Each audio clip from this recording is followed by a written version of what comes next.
Well, it's a pleasure to be here, and I want to thank Stuart and the rest of the Long Now Foundation for inviting me. I'm going to talk about belief, and specifically what I consider to be the problem of religious belief. I actually think that how we deal with the subject of belief, how we criticize or fail to criticize the beliefs of other human beings at this moment, has an extraordinary significance for the maintenance of civilization. I think it could well be the most significant variable that's in our power to influence. So I'm going to talk about belief, and I'm going to say some pretty unpleasant things about religious belief. I want to warn you up front that I'm going to offend some people in this room, and that's really not the point. I'm not being deliberately provocative. I'm simply worried. I'm going to worry out loud for the next hour and try to make the case to you that we have no reason to expect to survive our religious differences indefinitely. Our world has been balkanized into separate moral communities. We have Christians against Muslims, against Jews. We have most of the human population living with the idea that the creator of the universe wrote one of their books. And we have many such books on hand. They all make incompatible claims about the nature of this universe. They make non-negotiable claims. And it is fundamentally taboo, we should recognize, to criticize religious faith. And this is a taboo I'm about to break over the next hour. First, what do our neighbors believe?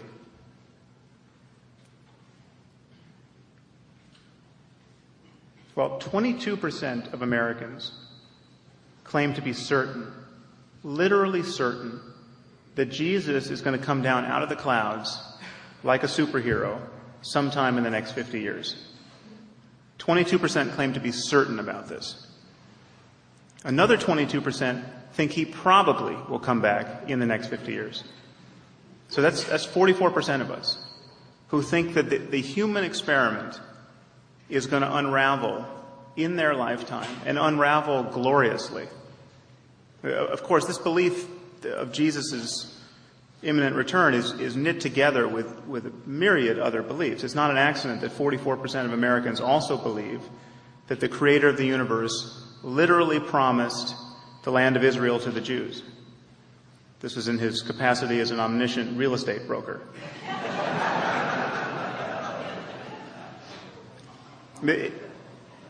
The idea, it should be clear that this is a fantastically maladaptive idea, this idea that no matter how bad things get, someone's going to come down and wield his magic powers and rectify all of the misdeeds that we perpetrate on this earth. In fact, he's not going to come down until things get fantastically bad for us. So that it's actually true to say that something like 44% of Americans, if they turned on their television sets and saw that a mushroom cloud had replaced Jerusalem or San Francisco, they would see a silver lining in this cloud. Because it would presage that the best thing that is ever going to happen is about to happen.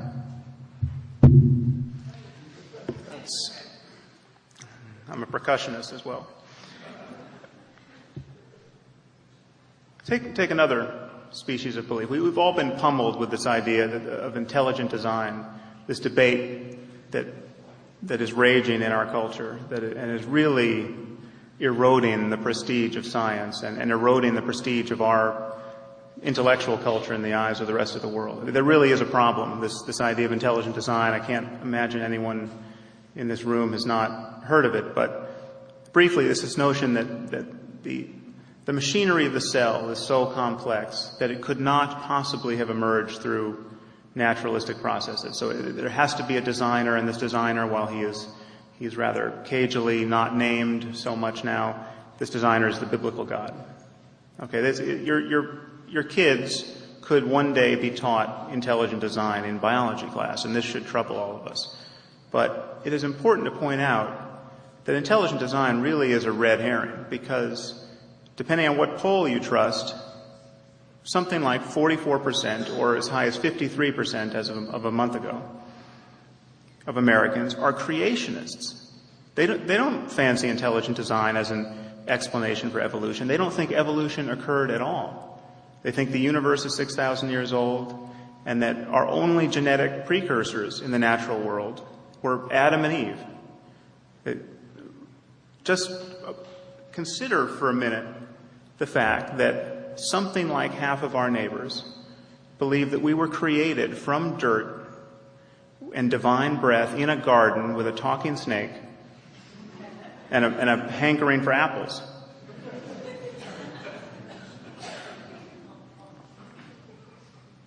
Take another belief that is really, this is really a quaint idea and should be of marginal significance. This idea that this Catholic dogma that condom use, contraception, is somehow unethical.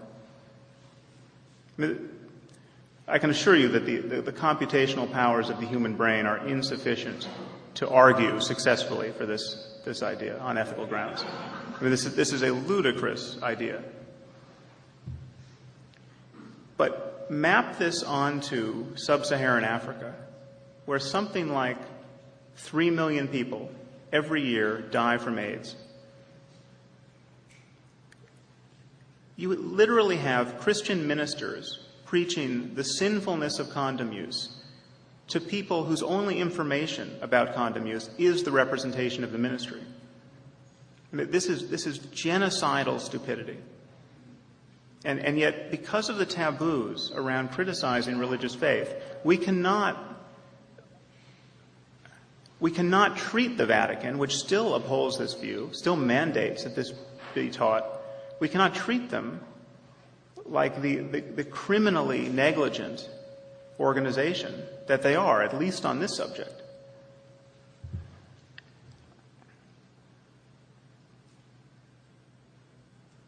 We do not respect other people's beliefs. It's important to point this out. On every other subject, we evaluate their reasons. You know, if I stood up here and said the Holocaust never happened, you would be under no burden whatsoever to respect my beliefs about European history. You know, we don't respect Holocaust deniers. Holocaust deniers don't make it on our boards of directors. They don't become presidents of universities. People who think that Elvis is still alive and well and living in Middle America don't become presidents of universities. They don't become senators. We don't pass laws against Elvis worship or Holocaust denial.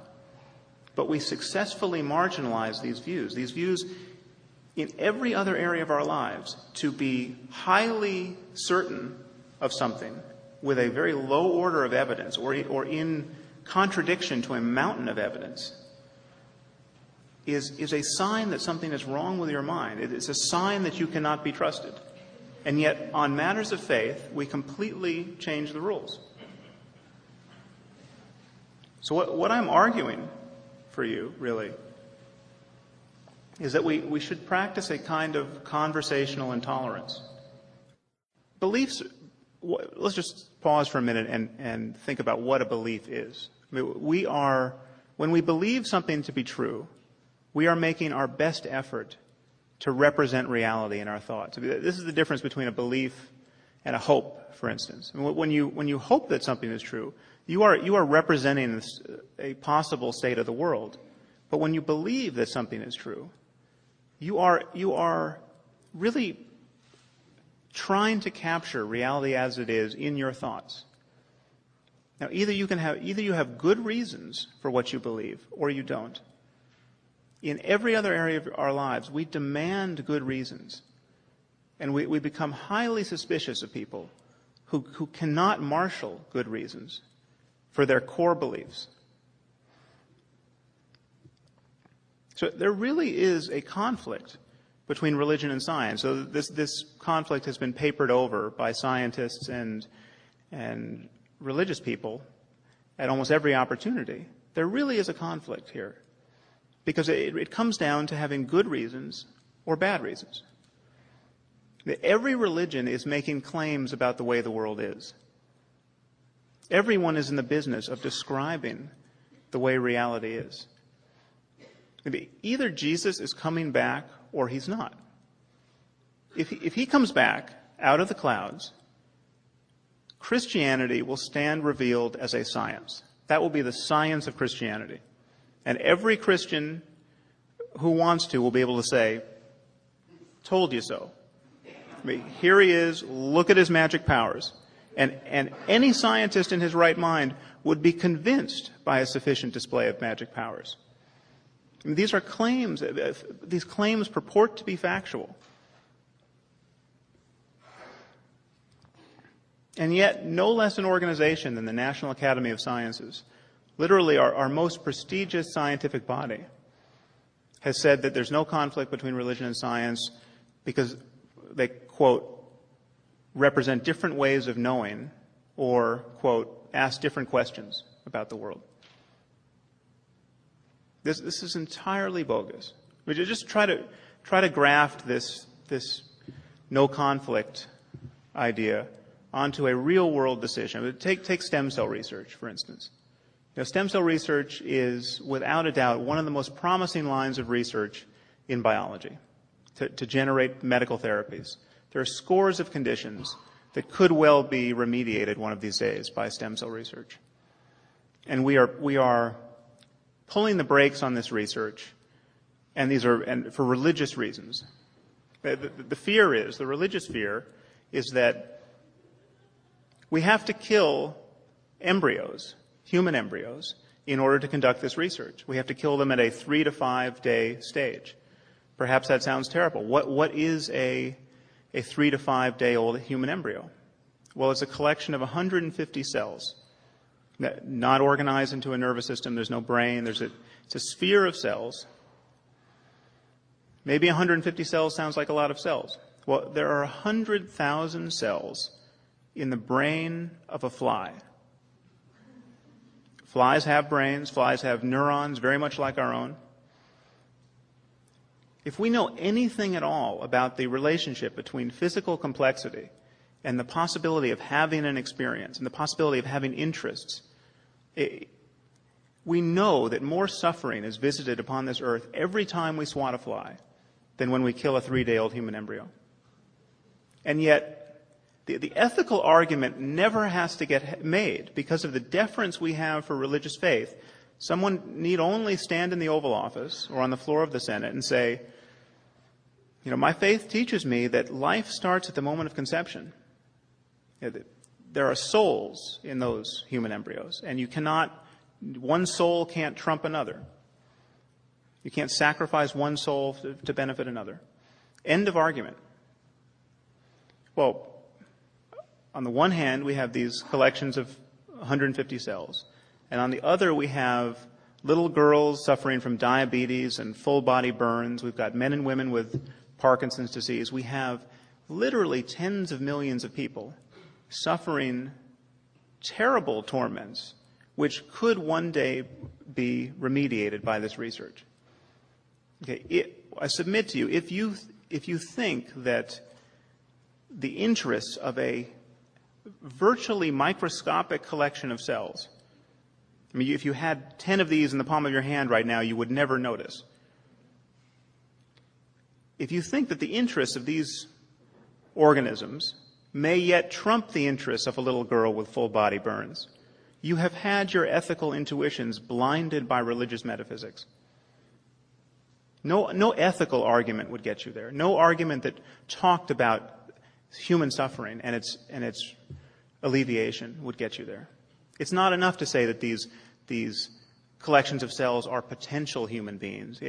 Given genetic engineering, every cell in our body with a nucleus is a potential human being. Every time the president scratches his nose, he's engaged in a holocaust of potential human beings.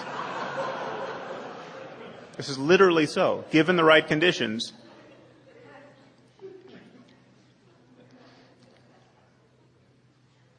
let's just linger for a moment. I don't want to talk too much about stem cell research, but it really demonstrates the point that we never have to have the conversation because faith trumps rational argument on these subjects. Just take for a moment the claim that there are souls in this petri dish, that every human blastocyst, a 3-day-old embryo, is ensouled. Okay, well, unfortunately, embryos at that stage can split into twins. So what happens? We have one soul becoming two souls. Embryos at an even later stage can fuse back into what's called a chimera, a single individual born of two embryos. So do we have two souls becoming one soul? This arithmetic of souls doesn't make much sense. So what I'm arguing for you tonight, and what I argue at some length in my book, is either we have good reasons for what we believe or we don't. And faith is the license that religious people give one another to keep believing when reasons fail, to keep believing in the absence of evidence. And this is unacceptable in every other area of our lives. And it's actually unacceptable even if you take the wrong religious object. I mean, just imagine how a senator would be perceived if in the wake of Hurricane Katrina, he said, we really have not been praying to Poseidon enough. And that, after all, is his jurisdiction. That is the sea we're talking about. You can just imagine what a lunatic misuse of the human mind that would appear to be. It's not like someone discovered in the 3rd century that the biblical God really, really exists and Poseidon, he's just a myth. They have exactly the same status, except one has, to speak of the biblical God, something like 2 billion subscribers. Now, in the face of this rather obvious conflict between religious fundamentalism, certainly, and scientific rationality, many of us, many well-meaning, well-educated people, especially in the West, have created a kind of accommodation to modernity, and we call it religious moderation. Now, in my book, I say some very critical things about religious moderation. That's actually been some of the most controversial aspects of my arguments. I want to say those things now so you get a taste of my heresy in full.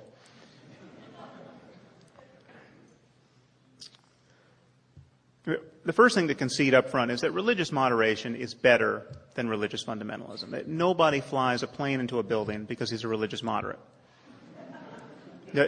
Religious moderates are not organizing their lives around apocalyptic prophecy.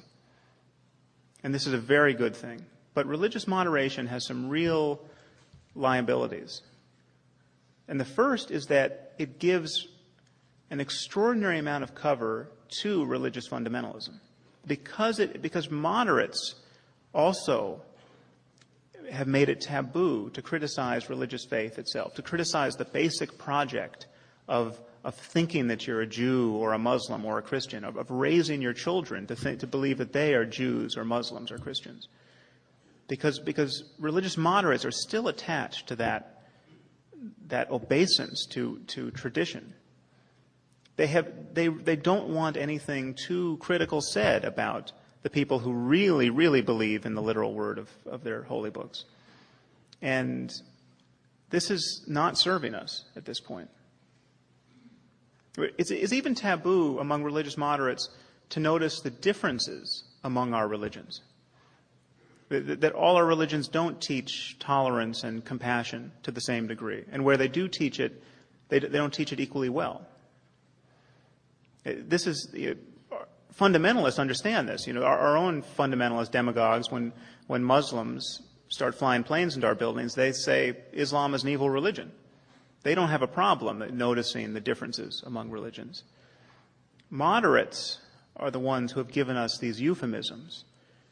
This idea that Islam, for instance, is a religion of peace that's been hijacked by extremists, and that Osama bin Laden is the Reverend Jim Jones of the Muslim world, or the David Koresh of the Muslim world. Osama bin Laden is articulating a very plausible version of Islam that has more subscribers than we would like to admit. That the doctrines of martyrdom and jihad are not fringe doctrines in Islam. This idea that death in defense of the faith is the best thing that could possibly happen to another human being. This really is a deal breaker, and this really is believed by millions of Muslims.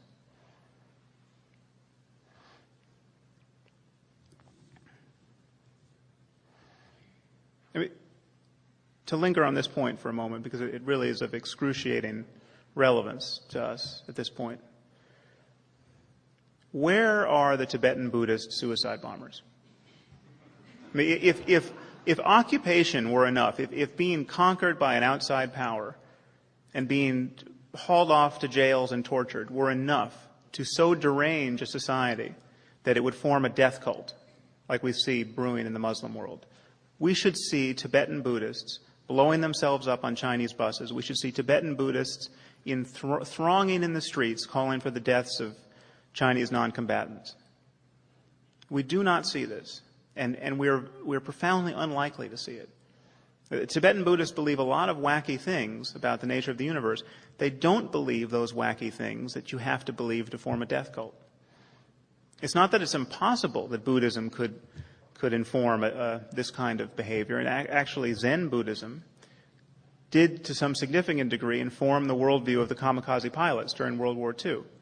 It's interesting to note, just as a Buddhist scholar, that one of the things Zen can be criticized for is not really focusing on compassion to the degree that other schools of Buddhism do. And there's this whole martial spirit and tons of martial metaphors in Zen Buddhism that lent themselves rather readily to Japanese nationalism. But there are differences among our religions. We are never, by any stretch of the imagination, going to encounter Jain suicide bombers. Jainism is it's a religion of nonviolence. The more deranged you become as a Jain by your religious dogmas, you will become less and less violent. I mean, the really fundamentalist Jains wear cheesecloth over their mouths so they won't inhale bugs. The core of Jainism really is nonviolence. By no stretch of the imagination can you say that the core of Islam is nonviolence. Religious moderates are uniquely ill-placed to concede this. When the religious moderate sees the jihadist on the videotape say things like, "We love death more than the infidels love life," and then he blows himself up, it's the religious moderate who is left thinking, no, that couldn't be religion. I mean, that's propaganda, that guy must have lacked economic opportunities, or the United States, our misadventures in the Middle East must explain that. That's not faith. Okay. Religious moderates don't know what it's like to be certain of paradise. Religious moderates don't know what it's like to really believe in the God of the Quran or of the Bible, the Old Testament or New. If all you have to do to satisfy yourself on this subject is consider the biographies of the 19 hijackers. Who were these guys who woke up on September 11th and decided to fly planes into buildings? They were college educated. Many of them had PhDs. They were middle class. These were not people who had personal histories of political oppression. They were not spending inordinate amounts of time agitating for regime change in the Middle East. What they were spending an inordinate amount of time doing is hanging out at their local mosque in Hamburg talking about the pleasures that await martyrs in paradise and the evils of infidel culture. These were true believers. And you can get their worldview out of the Quran very readily.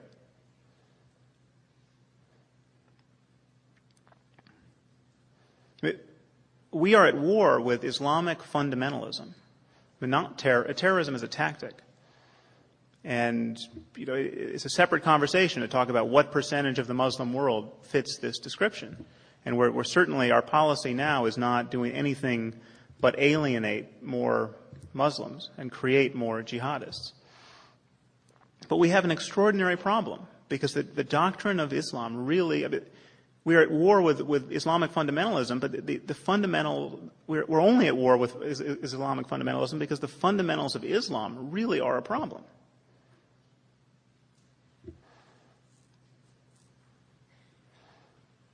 And I just want to make clear that I'm not talking about a race here. I'm not talking about Arabs. I'm not talking about an ethnicity. I'm talking about John Walker Lindh, the white guy from Marin who went to fight with the Taliban. I'm talking about the logical consequences of ideas.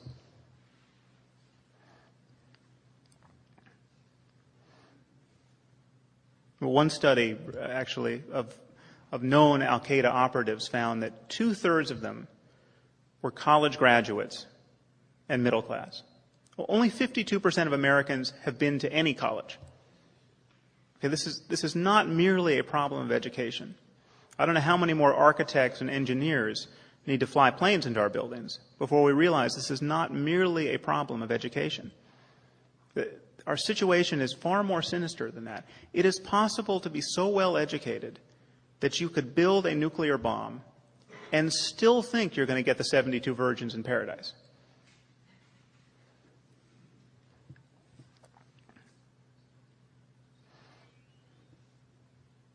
Now, another problem with religious moderation is that it represents a fundamentally unprincipled use of reason. It really is intellectually bankrupt. At least fundamentalists talk about evidence. You ask a fundamentalist why he believes that Jesus is coming back, and he'll give you an evidentiary story. He'll give you an argument. It's not a good argument, but he'll say things like, the New Testament confirms all of Old Testament prophecy, or all of the prophecies in the Bible have actually come true in history. These are not good, reasonable claims, but if these were if this was true, this would be an argument for, maybe the Bible is emanating from some omniscient source.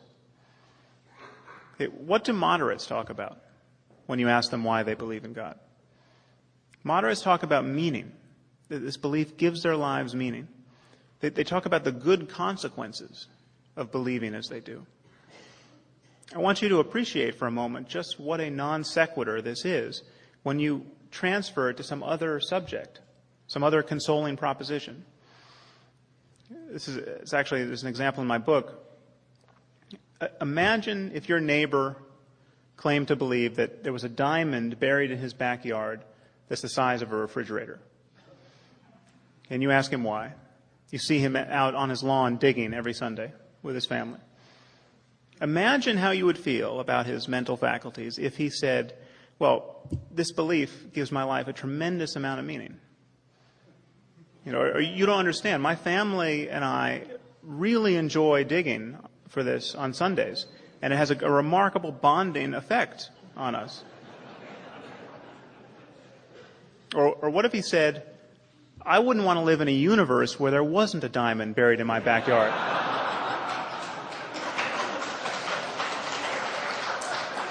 It's pretty clear that these responses are inadequate, deeply inadequate. They're worse than that. They really are the responses of a madman or an idiot. And it's so easy to see.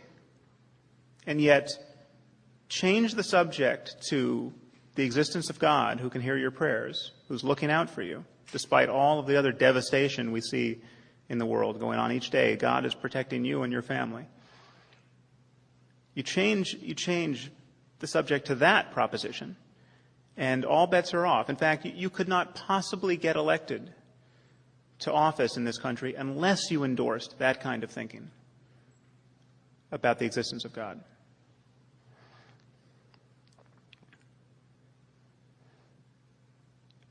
Another problem with religious moderation is that it's not only intellectually bankrupt, it is theologically bankrupt.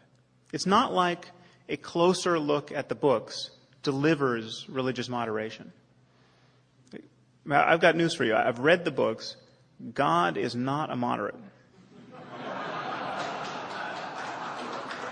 And there's no way. You read, certainly, let's just take Christianity and Judaism for a moment.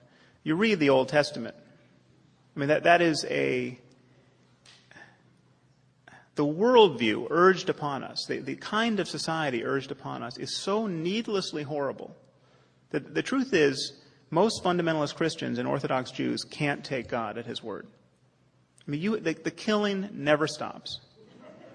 If you were going to draw your worldview, if you're going to draw your to-do list out of books like Leviticus and Deuteronomy and Exodus, you're going to make Mullah Omar of the Taliban look like Franklin Delano Roosevelt.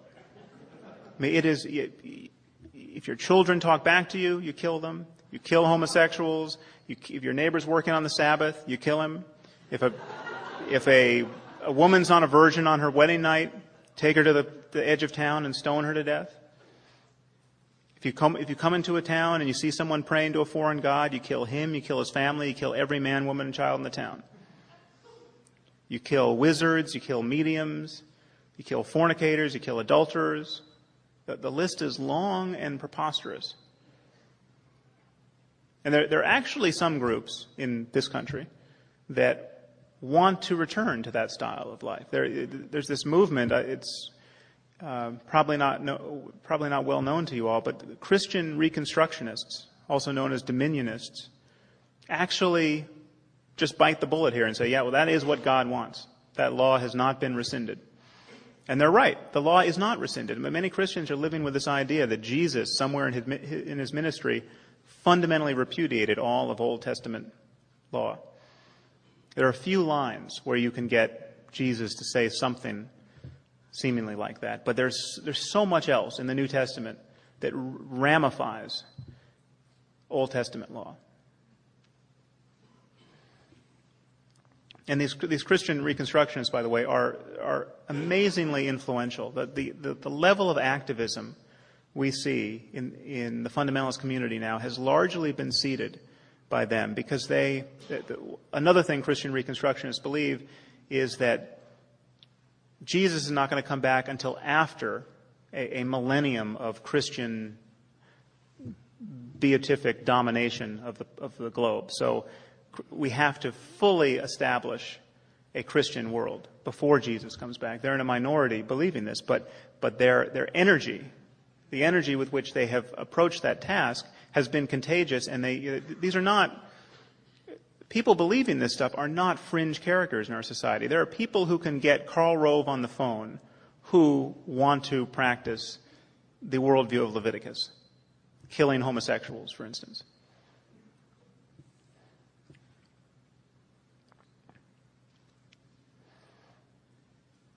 Just to linger on this point of what Christianity, to take a specific subset, actually advocates. It's not an accident that St. Augustine and St. Thomas Aquinas, the two of the great lights of the Christian tradition, both thought heretics should be tortured. Actually, Augustine thought they should be tortured, and his argument for the use of torture actually laid the foundations for the Inquisition. Aquinas thought they should just be killed outright. These are the great lights of the Christian tradition. These guys are still taught in every great book seminar in this country. And it's important to point out that this is totally reasonable given certain rather ludicrous ideas. But if you think that the creator of the universe really wrote this book, it's insane not to live by it. And living by it gets you, by no accident, the kind of life we saw for 500 years in medieval Europe. We were burning people alive for heresy. Again, we look from our perch in the present, we look back on this and we think, well, these people were just deranged. That this is just a whole culture plunging into psychopathology. It's really not true.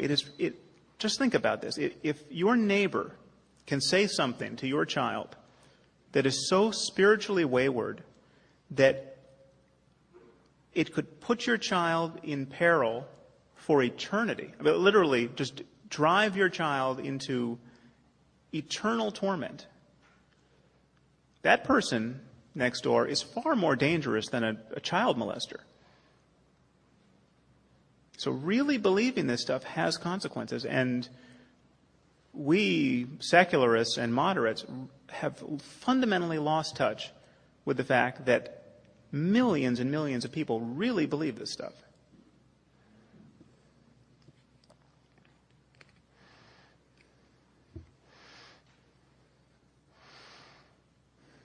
The final problem with religious moderation, in my view, is that because most of us, most moderates, are content to merely relax their hold on all of these superstitions and taboos that are coming to us from these traditions, because moderation is just a hewing to these traditions and to these texts and to these dogmas, but just kind of relaxing the literalism. And it's believed that that is good enough. In fact, that is somehow necessary and redeeming, and that's indispensable for us as a culture. It prevents us from developing rational, creative, 21st century alternatives to religion. The search for better alternatives has stopped because we're Jews, we're Christians, we're Muslims, and all of that is terrifically important.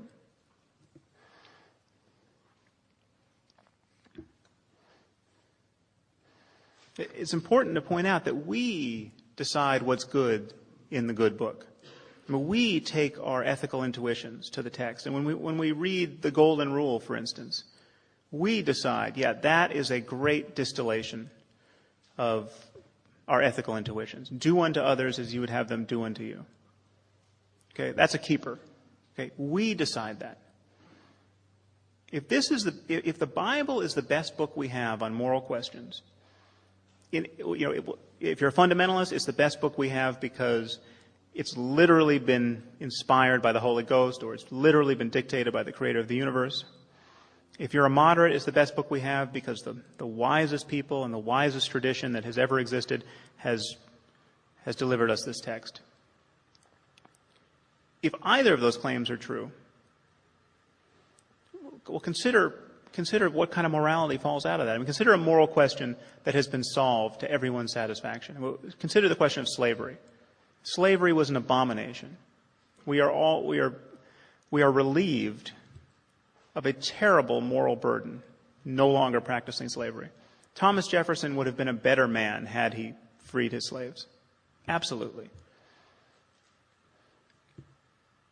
If this is the best book we have, if the Bible is the best book we have, Old or New Testament, by the way, we should be practicing slavery. The creator of the universe clearly expects us to keep slaves. He simply tells us not to beat them so badly that we knock out their eyes or their teeth, because then we have to set them free. But he otherwise tells us how to keep slaves. Jesus clearly expects us to keep slaves. He never repudiates the institution of slavery. He talks about, he refers to slaves in his parables. He talks about slaves being beaten by their masters and never puts this into question. Paul in 1 Timothy admonishes slaves to serve their masters well and to serve their Christian masters especially well so as to partake in their holiness. If this is the best book we have, the abolitionists were on the wrong side of the argument. And it should be a surprise to no one that the slaveholders of the South, for many long years, justified their practices by resort to the good book.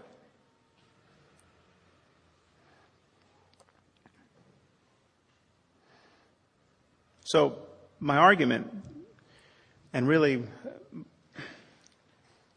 one of the central conclusions of my book, is that all we have is human conversation. All we have is our own ethical intuitions exercised in conversation with other human beings. You can either put your faith in a 21st century conversation with all of our intellectual resources available to us, or you can put your faith in some other century's conversation as enshrined in one of these books.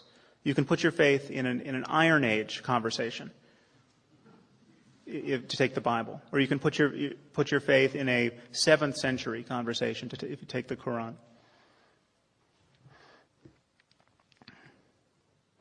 The problem with faith is that it really is a conversation stopper. The moment Faith is a declaration of immunity to the powers of conversation. It is a reason why you do not have to give reasons for what you believe. This is really a problem because when the stakes are high, we have a simple choice between conversation and violence. At the level of societies, we have a choice between conversation and war.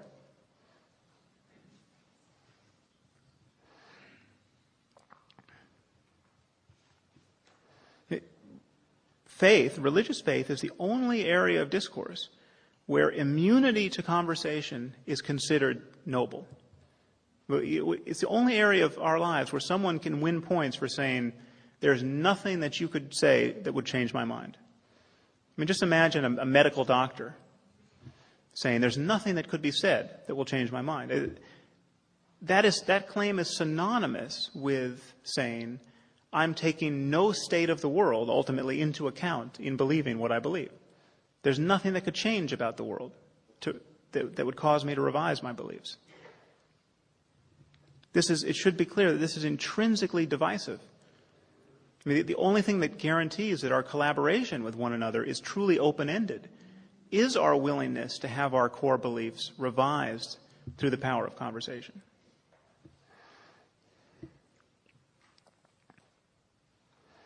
Now, there are two kinds of conflict born of faith and its mode as a conversation stopper. I mean, there are a lot of people dying in the name of faith, and they're not explicitly theological grievances being exercised. If you take something like the violence in Northern Ireland or the fragmentation of the former Yugoslavia, these are conflicts that are when these societies got stressed, they broke along religious lines. But it's not like the Irish were fighting over the doctrine of the transubstantiation.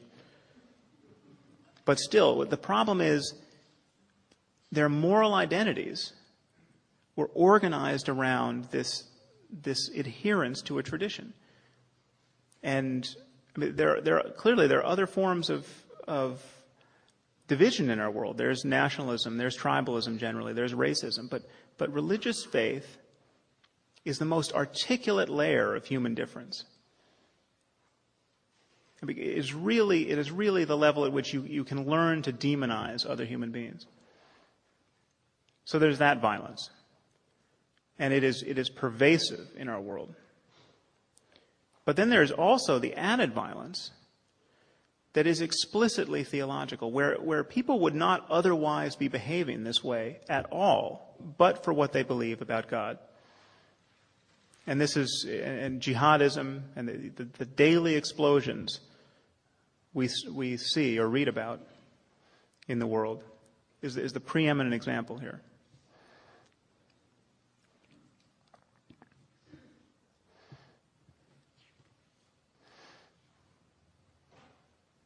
So my argument really, and the central argument of my book is that to make religious war unthinkable, the way that things like slavery and cannibalism seem poised to become, to make it unthinkable, we have to undermine the dogma of faith. We have to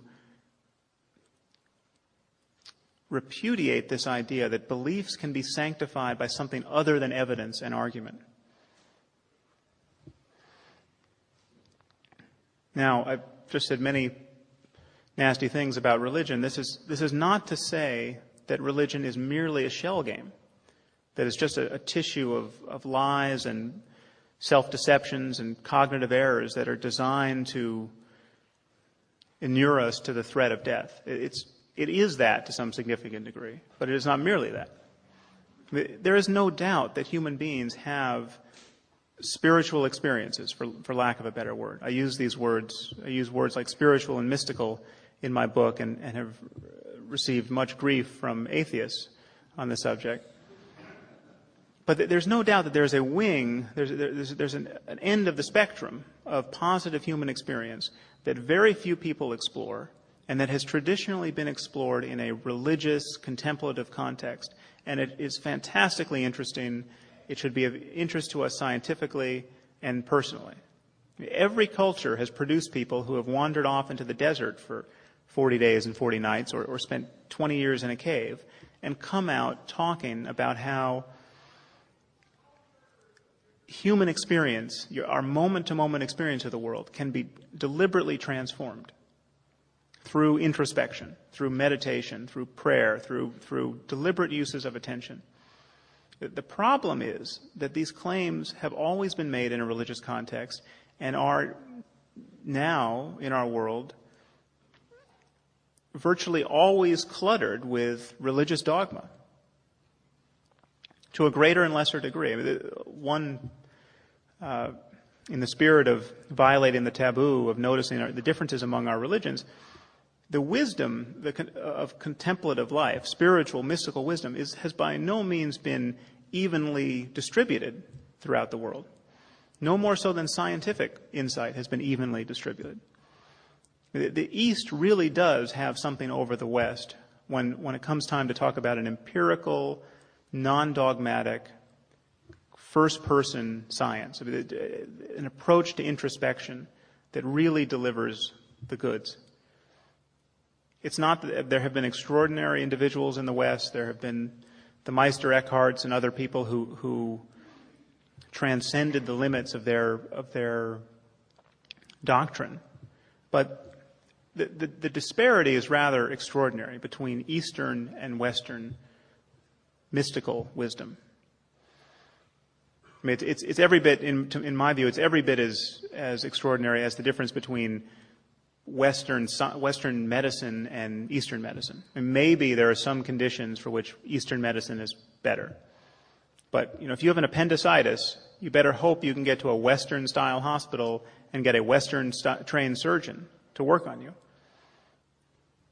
Incidentally, if you do get an appendicitis, you might consider the fact that you've been intelligently designed. The appendix is proof positive that this is a bogus idea.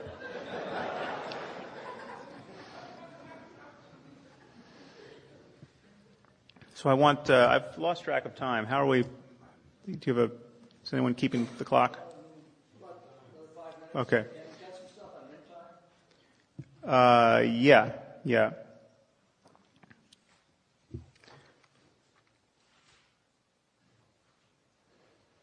Well, briefly, I just want to say what I think are the messages of our contemplative traditions that we can incorporate into our 21st century worldview, that we must incorporate, really. Because the burden is upon us to develop a thoroughgoing science of human happiness, an approach to human happiness that addresses questions of human happiness at every level, biochemically, psychologically, economically, politically, every level. And one necessary level, I would argue, is contemplative. We have to make sense of the fact that it's possible to go into a cave for 10 years and be perfectly happy. This is not to say that that's a path to happiness for everybody. No doubt there are people who go into caves who are completely deranged or deranged by the experience. But one of the core insights of our contemplative traditions is that there is something about human consciousness that can be recognized in the present moment. The very part of you that is hearing the sound of my voice, there's something that can be recognized about what it is to be conscious in this moment that transcends the vagaries of pleasant and unpleasant experience. That there's a kind of mystical well-being that we can discover. It's interesting to note that going into a cave, solitary confinement is considered a punishment even inside a prison for most people. This is what it's like to be the prisoner of one's thoughts. And in the West, we have a really impoverished conception of sanity. We think all day long. From the moment we're chased out of bed by our thoughts in the morning, we think all day long. And very few of us, and certainly very few exemplars in the Western tradition, have talked intelligently about the possibility of not being lost in thought. What would a human mind be like that was not continuously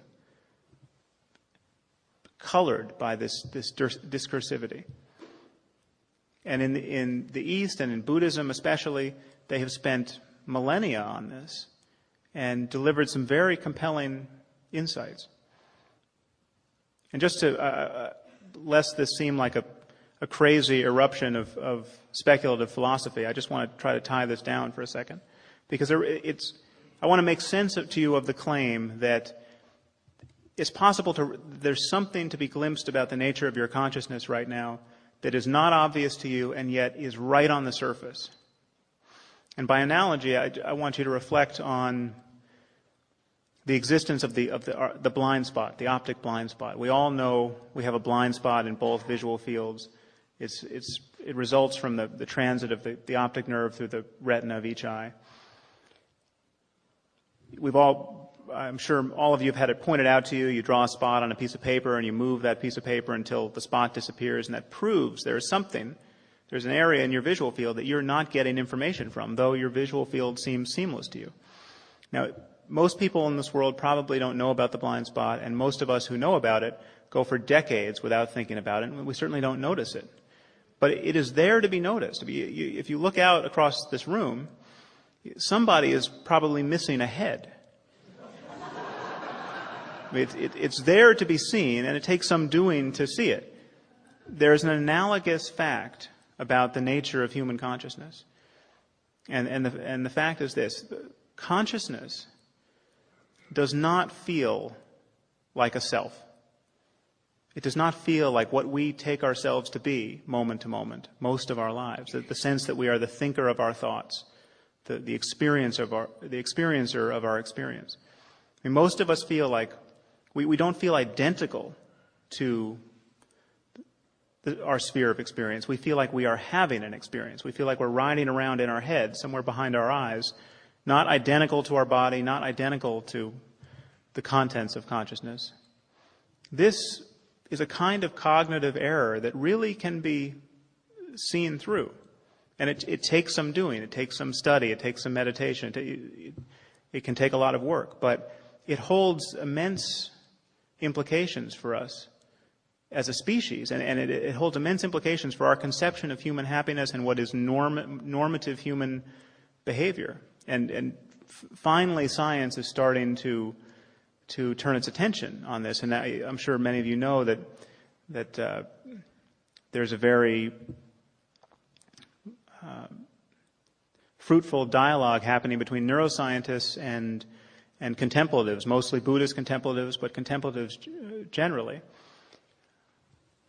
And what it links up to in neuroscience is this idea that our brains really are plastic, there's a neuroplasticity there that allows the brain to change itself based on how it is used. The brain is really an instrument that changes based on how it is played.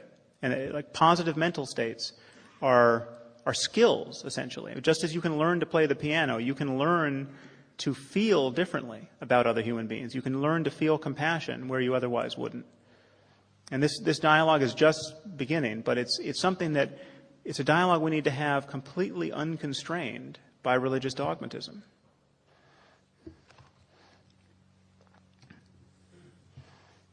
So to wrap up, I just want one way of summarizing what I've said is that everyone really is a scientist, in that everyone is making claims about the way the world is. And everyone is a mystic in the sense that everyone is seeking happiness in a context that is, in some basic sense, hostile to the terms of our search. I mean, we are seeking happiness, seeking durable happiness in the context of an ever-changing experience.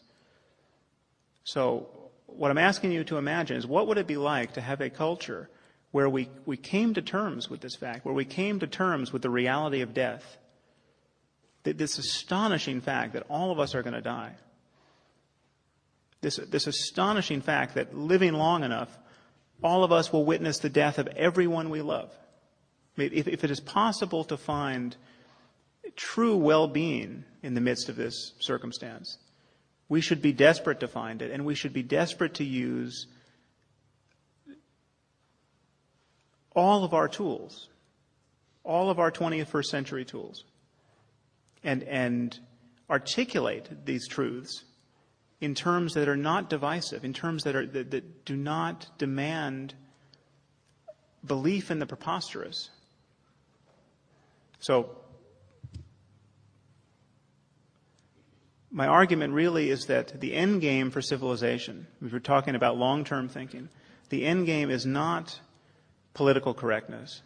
It is not the mere toleration of patent absurdity. It really is reason and reasonableness and an openness to conversation. Thank you very much. I'll talk about end times in the questions.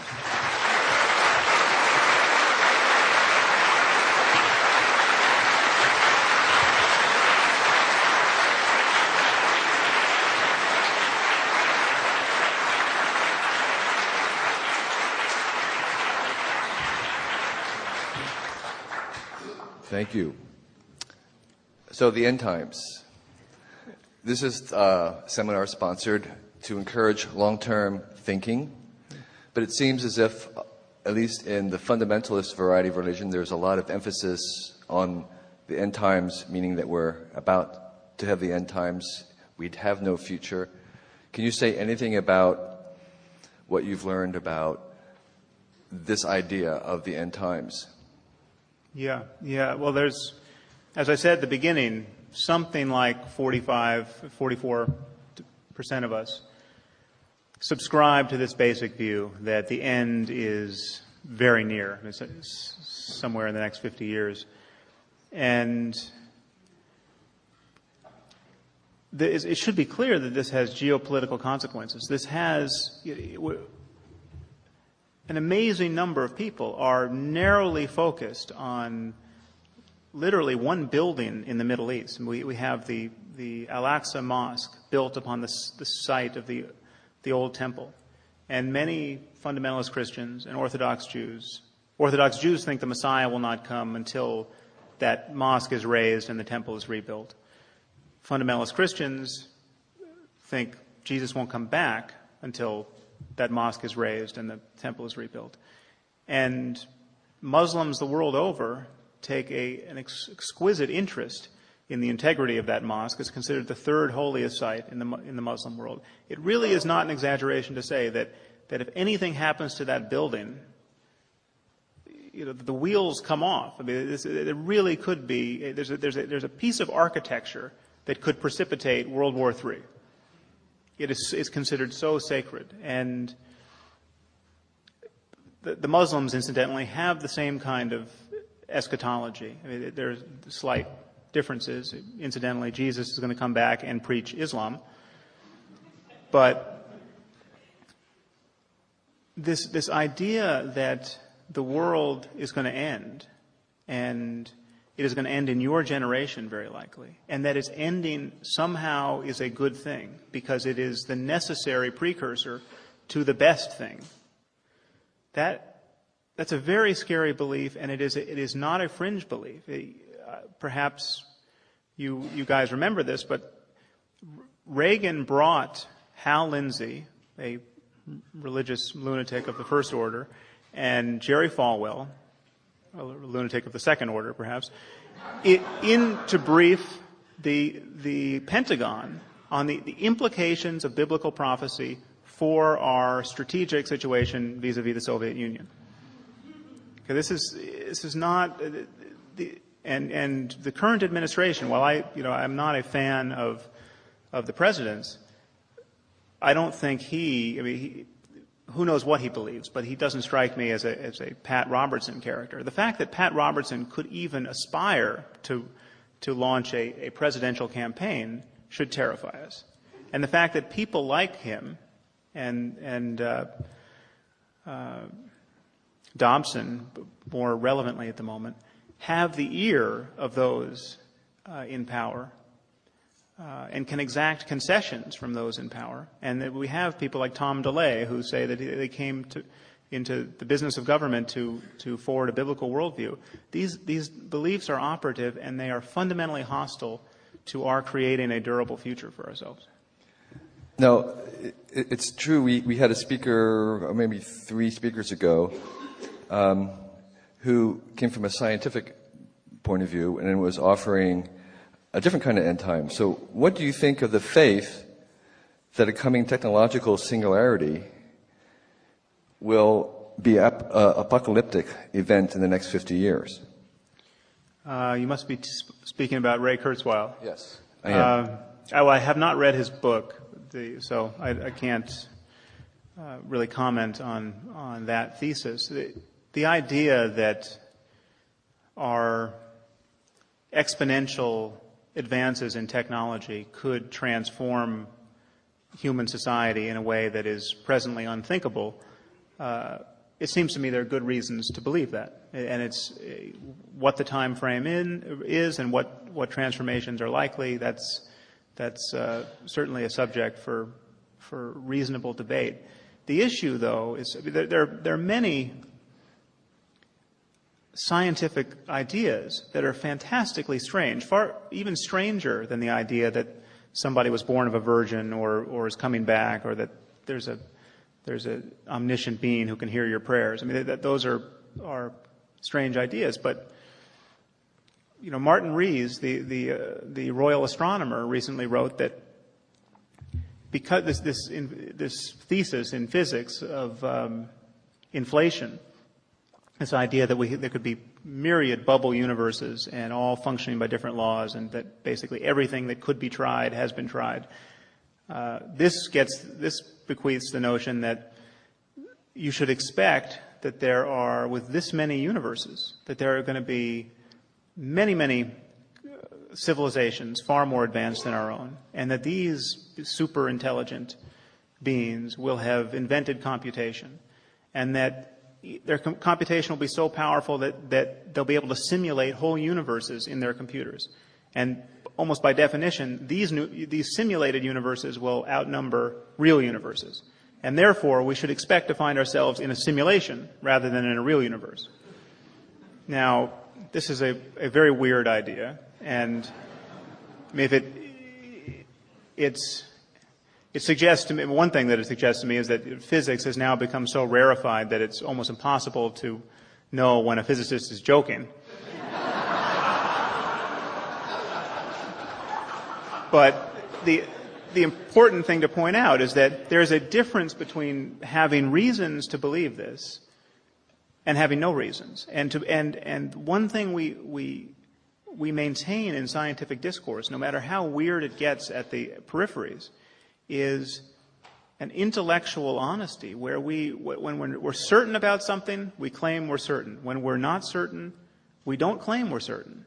And the pressure to vet ideas and to jettison dogma wherever you can find it is exquisite in science, and it is non-existent in Orthodox religion. By the way, that question was from Mark L. We kind of like to use names here. This is a question from Amber. If you want to raise your hand, you can. From all the feedback you've received on your book or in person at a talk like this one, what comment or question has shifted your perspective the most from what you originally wrote or said? Yeah, that's an interesting question. I don't know if there's one comment. One thing that I did just before the book was published is I created a website, and the difference between having done that and not doing it was so extraordinary, because I've just had thousands of emails, but for the website I would have no idea who was reading the book and what their response was. And I mean, the emails have just come from the craziest range of people. I mean, there are the ministers in the South still practicing as ministers but have completely lost their faith and just can't figure out what other job they're qualified for. They've written me. Then there are people who I mean, one thing that's interesting, and I didn't have to write my book to discover this. I mean, you spend long enough in academia, you discover this. In fact, you discover this nowhere so readily as in a philosophy seminar. People very rarely change their minds. I mean, I can count on one hand the number of times I've seen someone undergo a full change of perspective, just fully blown in real time. Oh my God, I didn't see it that way. I repudiate everything I was talking about a moment ago. And those are like supernova explosions in the universe. Those rarely happen. And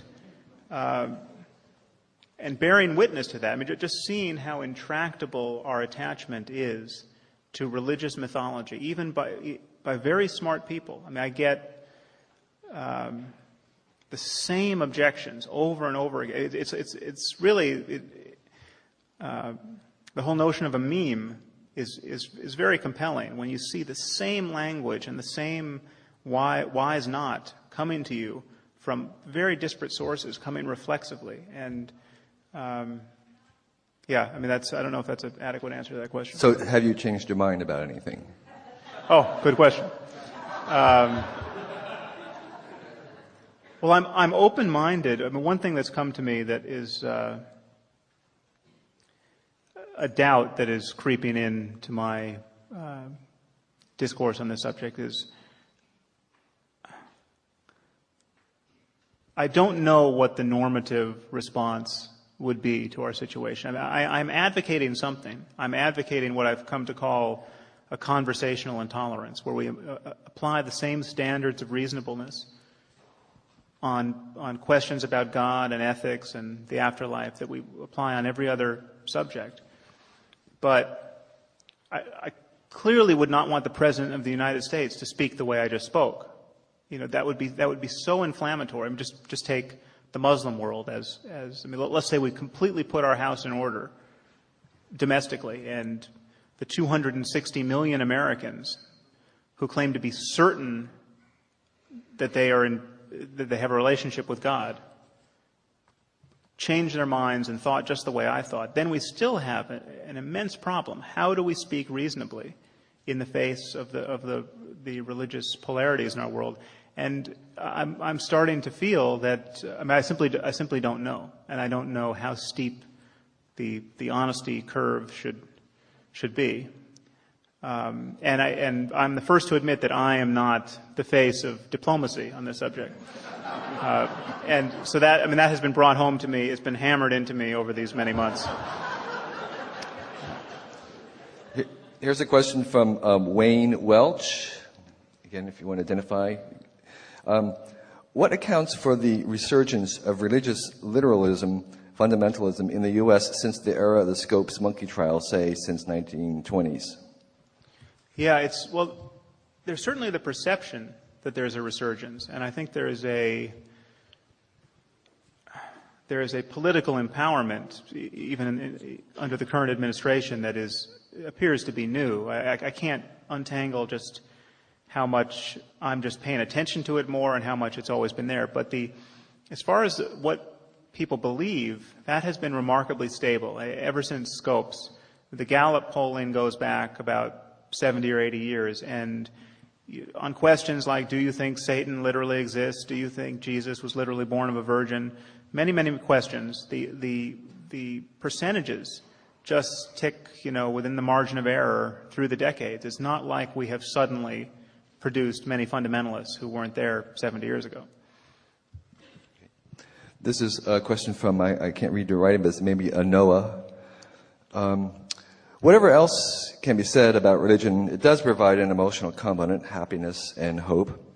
Science does not have as much emotional impact because we dismiss emotions as irrational.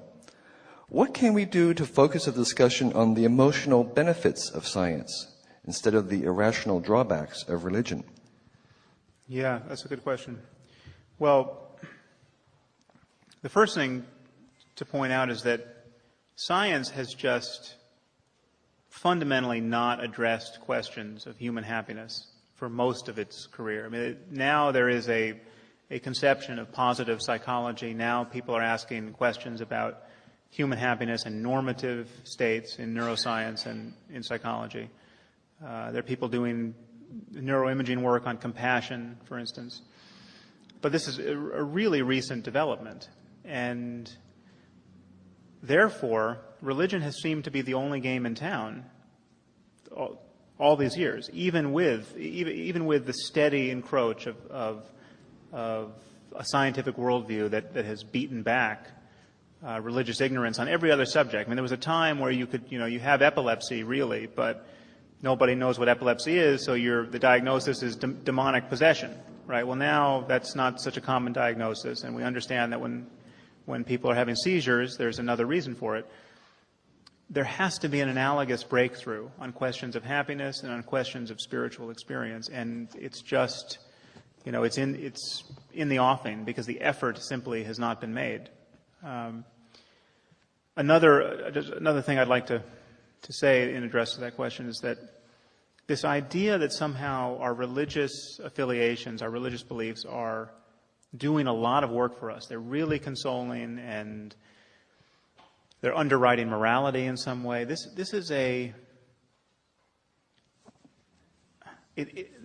is largely disproved by just the character of belief in Western Europe. I mean, Western Europe bears almost no resemblance to the United States in terms of the level of religious adherence. And if you look at the UN indices of a society's health, you look at per capita income, literacy, homicide rates, rates of other violent crime, every index of a society's health, the most atheistic societies in the world are the best off. I mean, societies like Iceland and Sweden and Australia and Denmark and the Netherlands. I mean, these are, in Sweden, something like 80% of people claim to be atheists. Here, 83% claim to believe that Jesus literally rose from the dead. So the idea that somehow this belief system is paying such great dividends in terms of our treating one another well in this society, that remains to be proven. That said, it is true that if you really believe that death is only apparent and you're going to be reunited with everyone you love after you die, really believing that has consequences, and it takes the sting out of death. I mean, it has to. If you think that you just have to wait a few years until you die and then you're going to see your kid again and everyone else who you otherwise would be terribly aggrieved to lose in this life.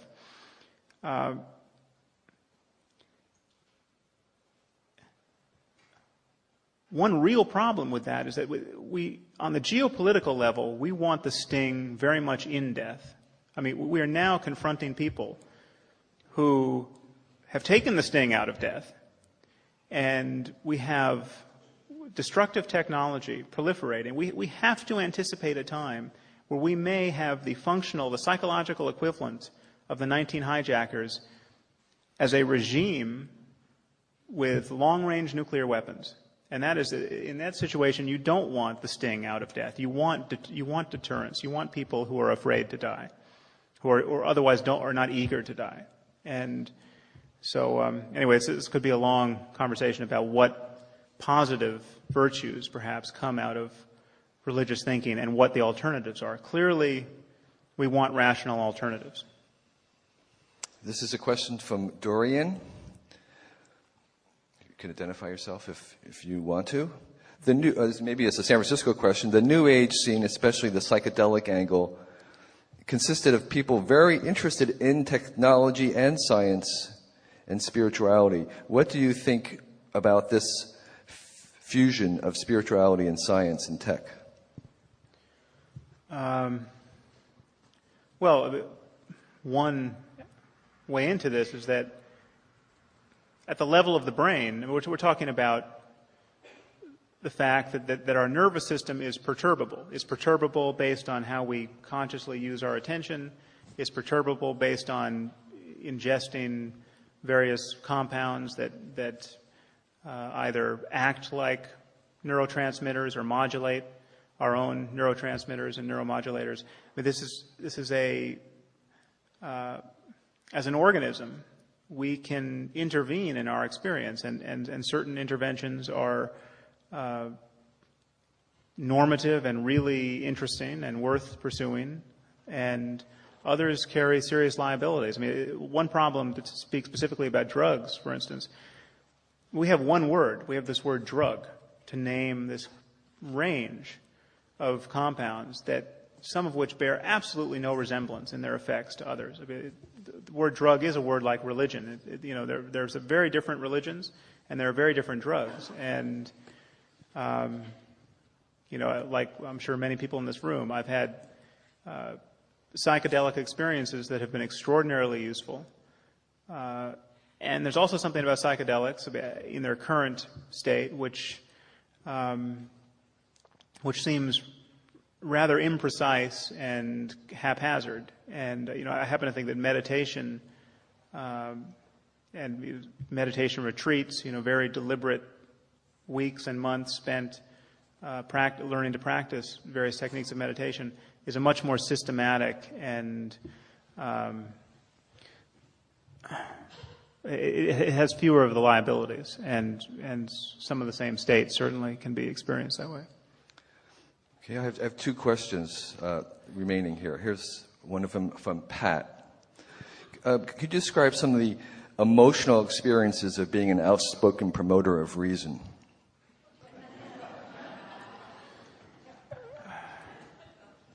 Well, it's a new, my career as a heretic, it essentially just started, so it's, I guess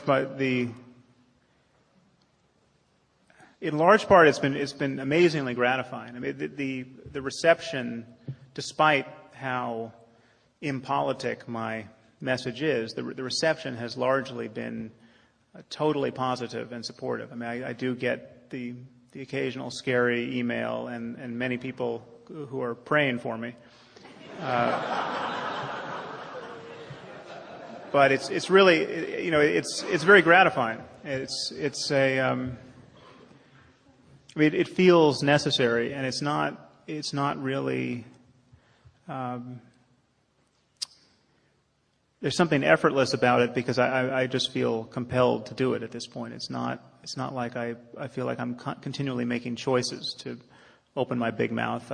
Somebody like Stuart invites me, and it just feels like an essential thing to be doing. So there's not too much friction in me at this point. And I've had a lot to overcome in order to be able to do it, but it's gratifying to just feel like I'm doing something that is necessary to do at this point. So, good.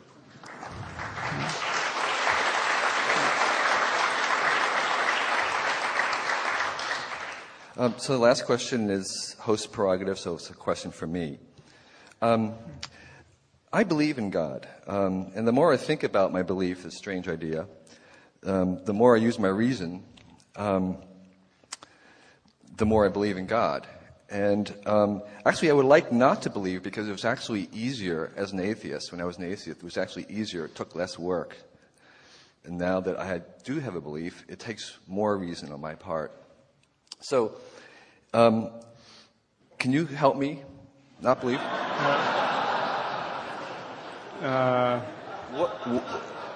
What would you have? This is one of those surprising questions that one's What never would you have prepared me for. do?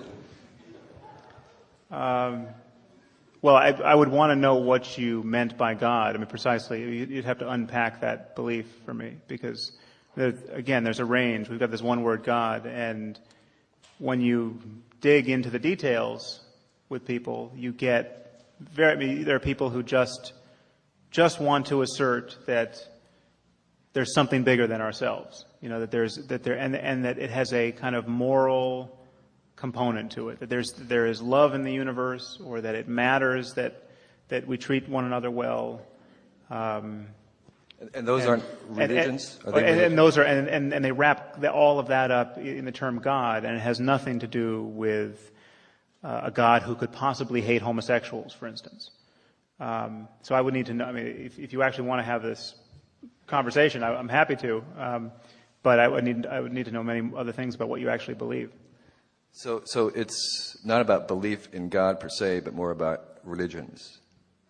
What was that?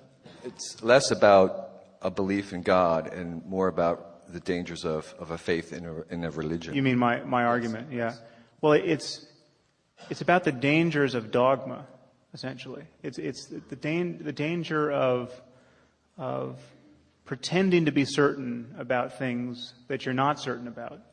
It's the danger of this double standard, where in every other area of our lives we maintain an intellectual honesty, and we demand that others do likewise, and yet on this subject we just rewrite the rules. And I think that we